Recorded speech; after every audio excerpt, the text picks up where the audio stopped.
Selamat pagi, sejahtera, shalom, ibu bapak, saudara-saudara jemaat sejahtera di DKI Jakarta yang diberkati Tuhan. Salam sehat semua. Saudara-saudara yang Tuhan Yesus kasihi, di pagi hari ini dengan tubuh yang sudah diberkati Tuhan, kita adalah orang-orang yang sungguh beruntung karena memiliki Allah yang begitu baik. Allah yang penuh kasih, Allah yang selalu menyatakan kesetiaannya melalui pemeliharaan kita yang kita sudah rasakan sampai hari ini. Sebagai tanggung jawab kita, tentu kita akan menjalani semua aktivitas dan karya kerja yang sudah dipercayakan kepada kita semua. Saya mengajak ibu bapak saudara-saudara di pagi hari ini sebelum kita melangkah dan berkarya, mari kita memasuki saat teduh sejenak untuk memahami firman Tuhan. Kita berdoa. Bapa di sorga, pujian dan syukur kami naikkan kepadamu di pagi hari ini. Kami bersyukur atas segala karya Tuhan yang begitu indah. Kami diberikan hari yang baru, kami diberikan kekuatan, tenaga yang baru untuk kami beraktivitas. Sebelum kami melakukan semua karya kami dan aktivitas kami, Tuhan terlebih dahulu memperlengkapi kami dengan Roh Kudus-Mu di dalam kami memahami firman-Mu. Sehingga oleh kekuatan Roh Kudus kami boleh mampu dan mengerti akan firman-Mu, dan firman-Mu ini akan menjadi pedoman hidup kami hari ini. Karena itu ya Tuhan Yesus berfirmanlah kepada kami semua karena kami sudah siap mendengarkannya. Amin. Saudara-saudara, pembacaan Alkitab kita di pagi hari ini terambil dalam Perjanjian Baru, kitab Injil Lukas pasalnya yang ke-9 ayat 37 sampai dengan 43a. Dan penekanannya pada ayatnya yang ke-42 yang berkata, ketika anak itu mendekati Yesus, selain itu membantingnya ke tanah dan mengguncang-guncangkannya, namun Yesus menghardik roh jahat itu dan menyembuhkan anak itu, lalu mengembalikan kepada ayahnya. Demikian firman Tuhan. Judul yang menjadi landasan renungan kita berkata, roh jahat patuh kepada Yesus dan menuruti perintah Yesus. Saudara-saudara yang Tuhan Yesus kasihi, bacaan kita hari ini berkisar Yesus berhadapan dengan roh-roh jahat yang hinggap di salah satu tubuh seorang anak.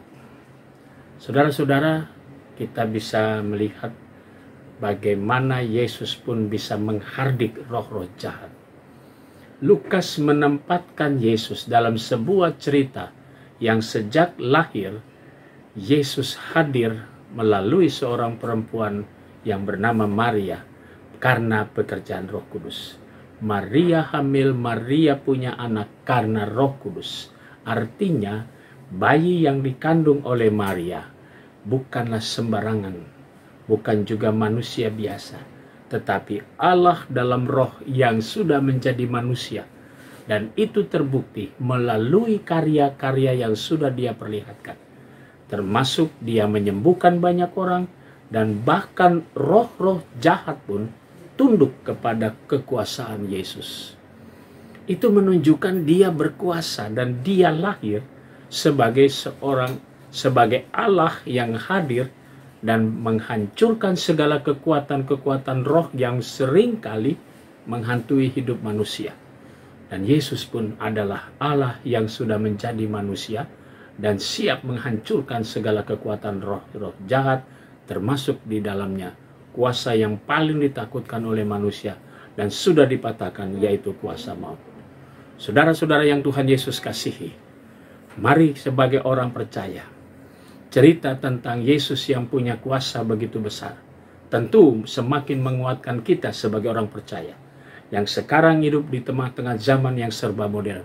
Mungkin saja orang tidak lagi berpikir dan melihat kepada iman percaya, tetapi kita diingatkan kembali salah satu jawaban dalam menghadapi tantangan hidup ini, terlebih lagi dalam menghadapi kuasa-kuasa kegelapan dalam bentuk apapun, hanya dengan satu nama, Yesus Kristus.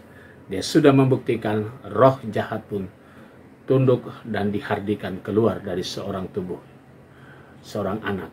Nah saudara, dengan demikian cerita ini bukan hanya sebuah cerita yang terjadi pada masa lalu, tapi akan terus berlanjut dalam hidup kita sekarang ini, yaitu kita berimankan kepada Dia.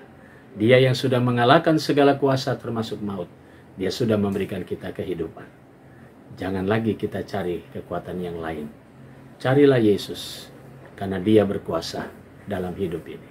Bahkan juga kekuasaannya di sorga dan di bumi. Selamat bekerja. Tuhan memberkati saudara. Amin. Mari kita berdoa. Bapa di sorga, segala puji dan syukur kami naikkan padamu, karena pagi hari ini kami boleh mendapatkan kekuatan melalui firman-Mu. Pagi ini kami mau berdoa untuk Jemaat Sejahtera di DKI Jakarta, sektor pelayanan 5, keluarga Bapak Fritz Raja Gugup dan keluarga Ibu Rosmina Tarigan Sembiring.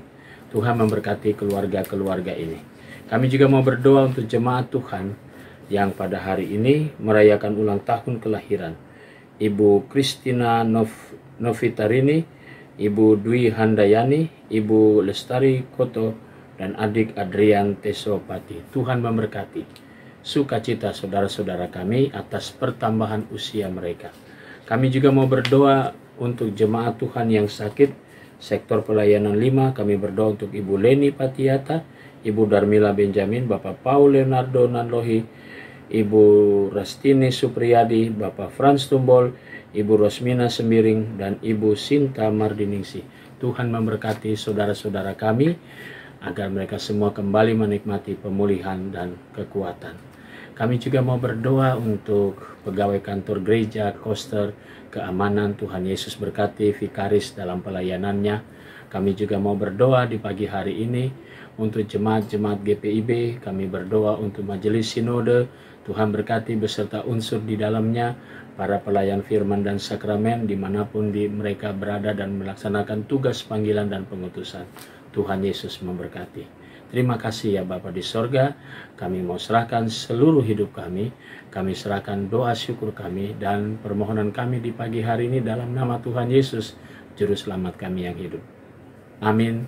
Selamat pagi, selamat berkarya. Tuhan memberkati saudara.